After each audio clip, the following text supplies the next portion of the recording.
नमस्कार, रिपब्लिक भारत आप देख रहे हैं, मैं आपके साथ सागर मिश्रा। शुरुआत करने जा रहे हैं फाइनल कट की। आंध्र प्रदेश की धरती से आज पीएम नरेंद्र मोदी ने विकास की रफ्तार भी दिखाई और कांग्रेस पर सियासी प्रहार भी किया। 18,000 करोड़ रुपए की परियोजनाओं के लोकार्पण के साथ पीएम ने साफ ये संदेश दिया कि एनडीए सरकार इंफ्रा के दम पर नया भारत बना रही है, जबकि कांग्रेस पर परिवारवाद और नामकरण की राजनीति का आरोप भी लगाया। पीएम ने नए एयरपोर्ट को आंध्र के युवाओं के भविष्य का लॉन्च पैड बताया। पीएम मोदी ने दावा किया कि देश में अब विकास की पहचान एक परिवार नहीं बल्कि महापुरुषों के सम्मान से होती है। देखिए आप।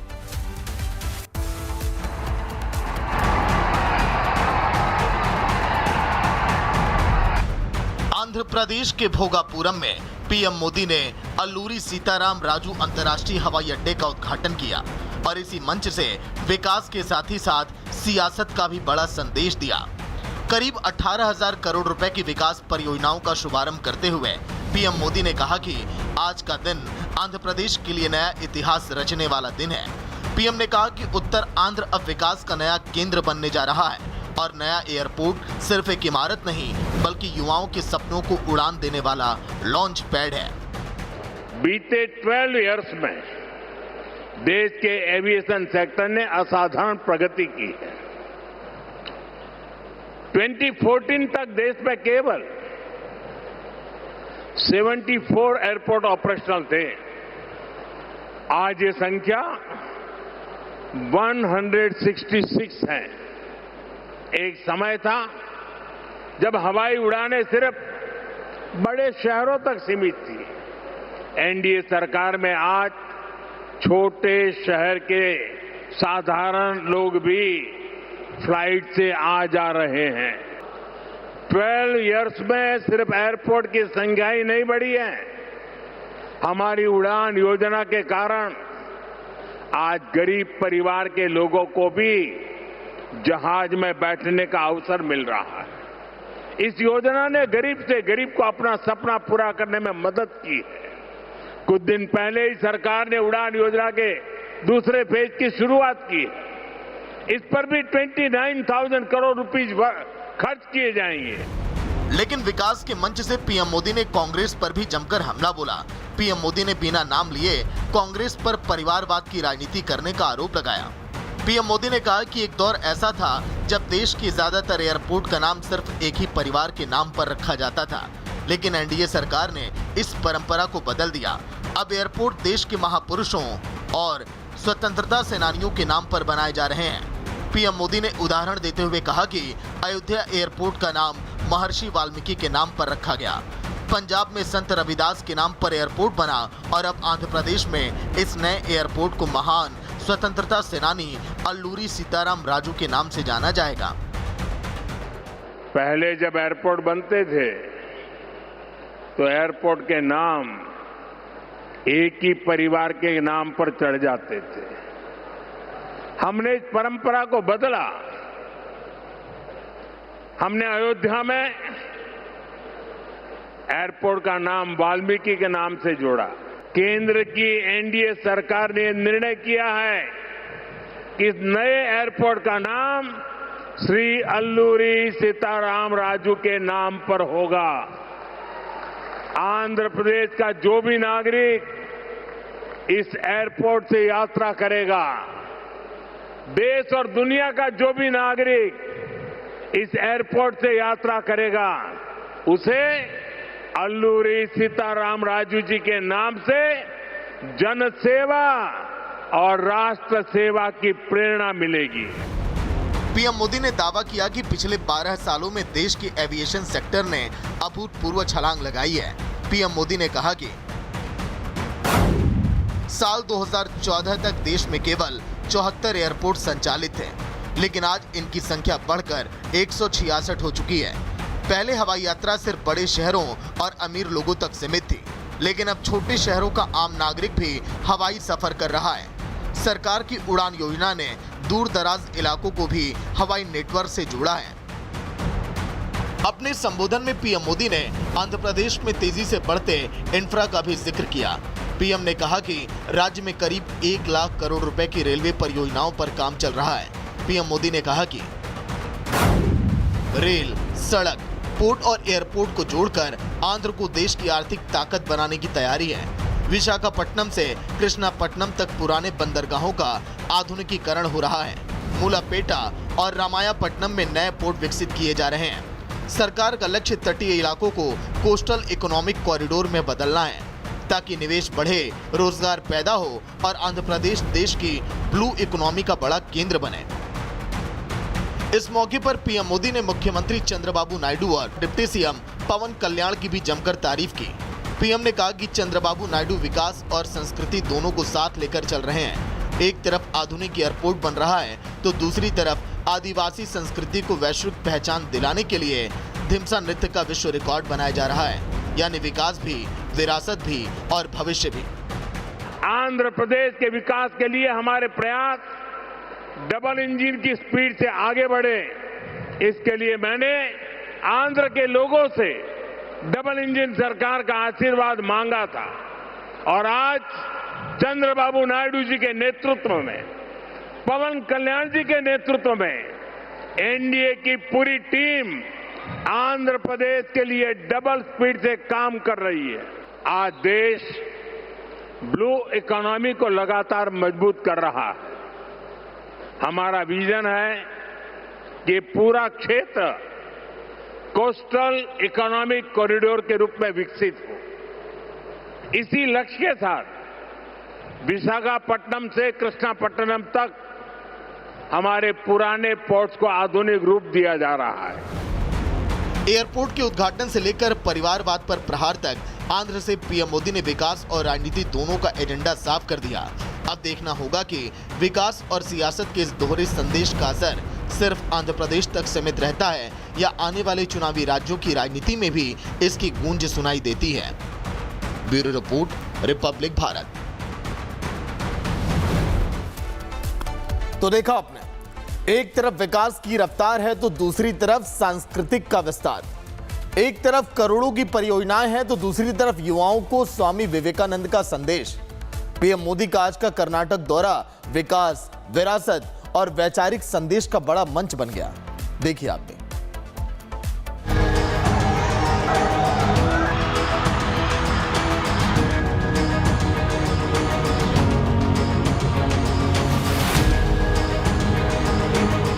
ये तस्वीरें मैसूर की है जहां पीएम नरेंद्र मोदी का भव्य स्वागत हुआ। इस दौरे की शुरुआत आंध्र प्रदेश में 17,900 करोड़ रुपए से अधिक की विकास परियोजनाओं के लोकार्पण और शिलान्यास से हुई। इसके बाद पीएम मैसूर पहुंचे जहां उन्होंने श्री रामकृष्ण आश्रम परिसर में बने स्वामी विवेकानंद सांस्कृतिक युवा केंद्र विवेक स्मारक का उद्घाटन किया। ये स्मारक स्वामी विवेकानंद की 1892 की ऐतिहासिक मैसूर यात्रा की याद में बनाया गया है और इसका उद्देश्य युवाओं में नेतृत्व, व्यक्तित्व विकास और राष्ट्र सेवा की भावना को मजबूत करना है। साथियों, स्वामी विवेकानंद जी राष्ट्र उत्थान के लिए शिक्षा के साथ साथ समानता को भी उतना ही अहम मानते थे। शिक्षा में भेदभाव न हो, अवसरों में भेदभाव न हो। आज ये देश का विजन बन गया है। आज बेटियां भी सैनिक स्कूलों में एडमिशन ले रही हैं। आज मेडिकल और इंजीनियरिंग जैसी पढ़ाई मातृभाषा में करने की सुविधा हो गई है। इससे भाषा के आधार पर अवसरों में होने वाले भेदभाव पर लगाम लग रही है। पीएम ने कहा कि भारत का भविष्य उसकी युवा शक्ति है और अगर युवा विवेकानंद के विचारों को अपनाएं तो विकसित भारत का सपना तेजी से पूरा होगा। पीएम ने कहा कि स्वामी विवेकानंद ने दुनिया को भारत की आध्यात्मिक शक्ति से परिचित कराया था और आज उसी आत्मविश्वास के साथ नया भारत दुनिया में अपनी पहचान बना रहा है। पीएम ने युवाओं से आह्वान किया कि वे सिर्फ करियर नहीं, चरित्र निर्माण को भी प्राथमिकता दें। मुझे खुशी है कि आज भारत में शिक्षण संस्थाओं की संख्या लगातार बढ़ रही है। पिछले 12 वर्षों में 650 से ज्यादा नई यूनिवर्सिटीज बनी है। पिछले 12 वर्षों में करीब 14,000 नए कॉलेज बने हैं।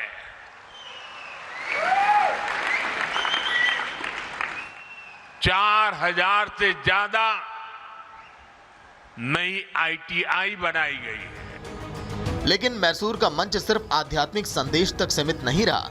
पीएम ने विकास और विरासत को एक साथ जोड़ते हुए कहा कि देश में आधुनिक इंफ्रास्ट्रक्चर भी बन रहा है और सांस्कृतिक धरोहरों का संरक्षण भी हो रहा है। इससे पहले आंध्र प्रदेश में उन्होंने आलूरी सीताराम राजू अंतर्राष्ट्रीय एयरपोर्ट का उद्घाटन भी किया, पहली सेमीकंडक्टर मैन्युफैक्चरिंग यूनिट की आधारशिला रखी और ऊर्जा क्षेत्र की बड़ी परियोजनाओं की शुरुआत की। आज भारत में दुनिया की तीसरा सबसे बड़ा स्टार्टअप इकोसिस्टम है। किसकी वजह से? भारत के युवाओं के सामर्थ्य से।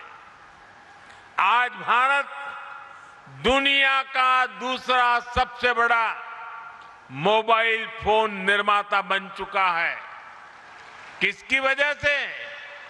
भारत के युवाओं के सामर्थ्य से। आज भारत से बने डिजिटल सॉल्यूशंस दुनिया के अनेक देशों के लिए प्रेरणा बन रहे हैं। किसकी वजह से?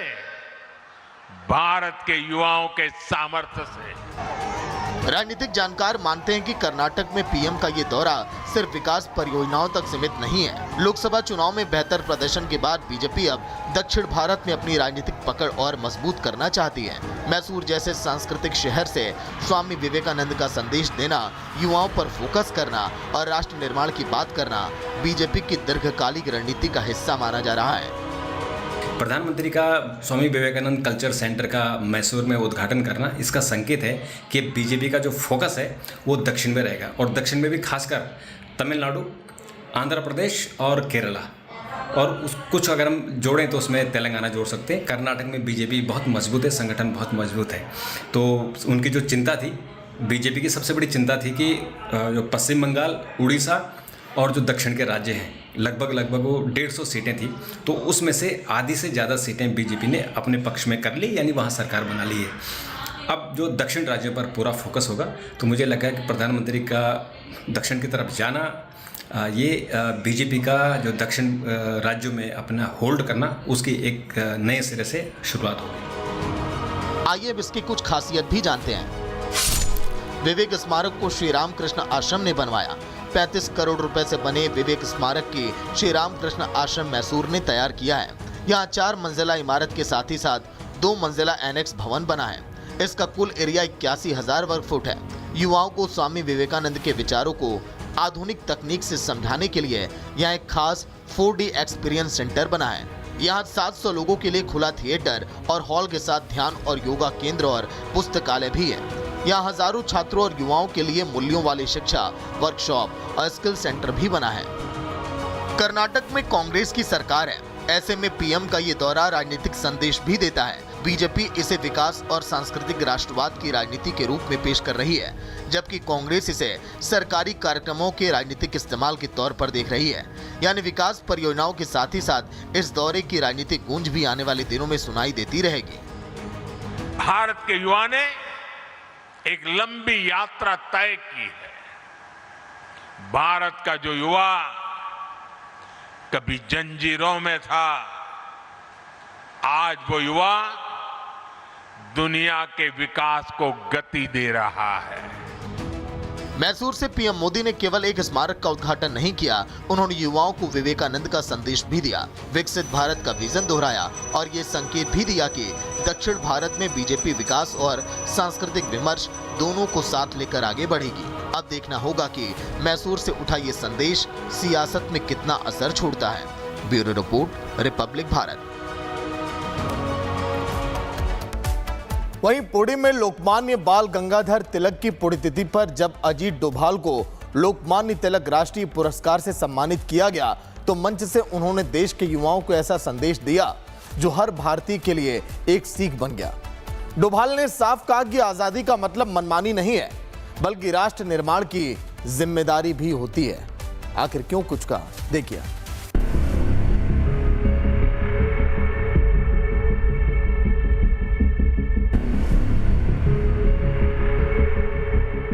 देश की सुरक्षा आतंकवाद पर करारा प्रहार, दुश्मनों की हर चाल का जवाब और राष्ट्र हित को सर्वोपरि रखने की सोच, यही पहचान है भारत के राष्ट्रीय सुरक्षा सलाहकार अजीत डोभाल की।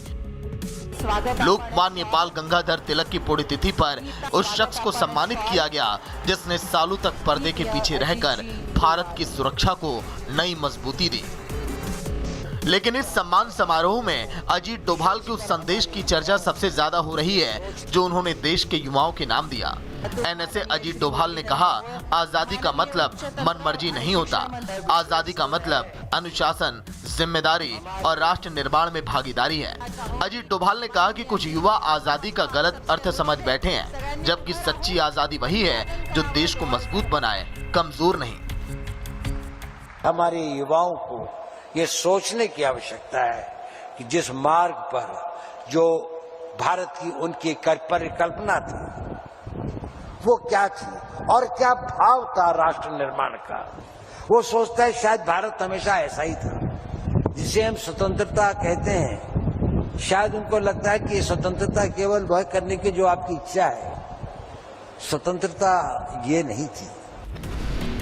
एनएसए अजीत डोभाल ने कहा कि आज अधिकारों की बात तो हर कोई करता है, लेकिन कर्तव्यों की चर्चा कम होती है। उन्होंने याद दिलाया कि देश की आजादी लाखों स्वतंत्रता सेनानियों के बलिदानी से मिली है, इसलिए आजादी को केवल अधिकार समझना उन बलिदानों के साथ न्याय नहीं होगा। अजीत डोभाल ने युवाओं से कहा कि हर युवा के भीतर राष्ट्र निर्माण की भावना होनी चाहिए, देश पहले बाकी सब बाद में।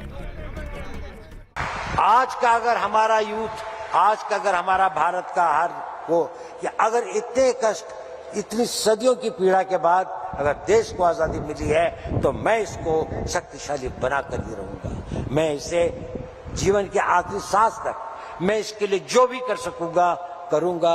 इस भावना को अगर आज हम अपने समाज में, अपने युवाओं में, अपने आने वाली पीढ़ियों में अगर वो कर सके तो ये हमारा बहुत बड़ा कंट्रीब्यूशन होगा। जहां पर आप अपनी सभी इच्छाओं को गौण करके राष्ट्र हित को सर्वोपरि समझे, तब तक राष्ट्र का निर्माण और राष्ट्र का विकास और राष्ट्र सुरक्षा संभव नहीं होगी। अपने संबोधन में अजीत डोभाल ने पीएम मोदी और गृह मंत्री अमित शाह के नेतृत्व की भी सराहना की। अजीत डोभाल ने कहा कि देश सौभाग्यशाली है कि उसे मजबूत और दूरदर्शी नेतृत्व मिला, जो आंतरिक और बाहरी दोनों चुनौतियों का मजबूती से सामना कर रहा है। एनएसए अजीत डोभाल ने कहा, भारत तेजी से आगे बढ़ रहा है, यही वजह कि कई विरोधी ताकतें उसकी प्रगति से परेशान हैं। भारत अभी वहां नहीं पहुंचा है जहां उसे होना चाहिए।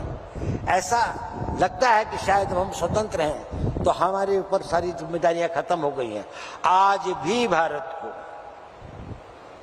बाहर से भी और अंदर से भी बहुत अधिक चुनौतियां हैं। भारत का विकास से सभी लोग बहुत आनंदित हों ऐसा नहीं है। इस मौके पर गृह मंत्री अमित शाह ने अजीत डोभाल की भूमिका को देश के इतिहास का अहम अध्याय बताया। अमित शाह ने कहा कि 2014 में सरकार बनने के बाद राष्ट्रीय सुरक्षा से जुड़े हर बड़े फैसले के पीछे डोभाल की रणनीतिक सोच, उनका अनुभव और उनकी दूरदृष्टि रही है। अमित शाह ने कहा कि जब भारत की आंतरिक और बाहरी सुरक्षा का इतिहास लिखा जाएगा तो अजीत डोभाल के नाम का एक सुनहरा अध्याय जरूर होगा। 2014 में जब मोदी जी 2014 में प्रधानमंत्री बने, उन्होंने सबसे पहला अपॉइंटमेंट प्रधानमंत्री के नाते किया था तो प्रिंसिपल सेक्रेटरी का नहीं किया था, अजीत डोभाल जी के एनएसए के रूप में चयन करने का काम किया। और मोदी जी के कालखंड का जब भी इतिहास लिखा जाएगा, आंतरिक सुरक्षा और बाहरी सुरक्षा की कोई मीमांसा करेगा तो स्पष्ट रूप से अजीत डोभाल जी के लिए उसको एक स्वर्णिम पृष्ठ रिजर्व रखना पड़ेगा, इसमें किसी को संशय नहीं। देश की सुरक्षा से लेकर युवाओं के राष्ट्र निर्माण के संदेश तक अजीत डोभाल का ये संबोधन सिर्फ एक भाषण नहीं बल्कि विकसित भारत के विजन का संदेश भी माना जा रहा है। और इसी संदेश को देश के गृह मंत्री अमित शाह ने भी दोहराया कि राष्ट्रीय सुरक्षा के इतिहास में अजीत डोभाल का योगदान लंबे समय तक याद रखा जाएगा। Bureau report, Republic Bharat. वहीं कॉमनवेल्थ गेम्स 2026 में भारतीय खिलाड़ियों का विजय रथ हर दिन आगे बढ़ रहा है। हर दिन नए रिकॉर्ड बन रहे हैं। हर मुकाबले में तिरंगा शान से लहरा रहा है। भारत ने अब तक 12 गोल्ड समेत कुल 36 मेडल अपने नाम कर लिए हैं। देखिए आप।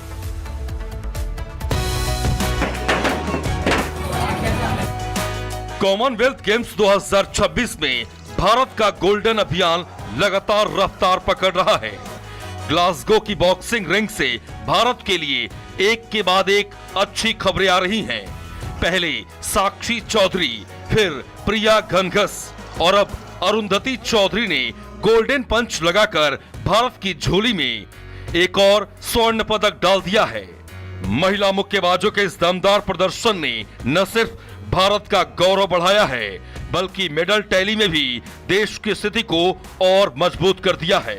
ग्लासगो की रिंग में जब भारत की अरुंधति चौधरी उतरी तो इरादे सिर्फ एक थे, जीतना और देश को गोल्ड मेडल दिलाना।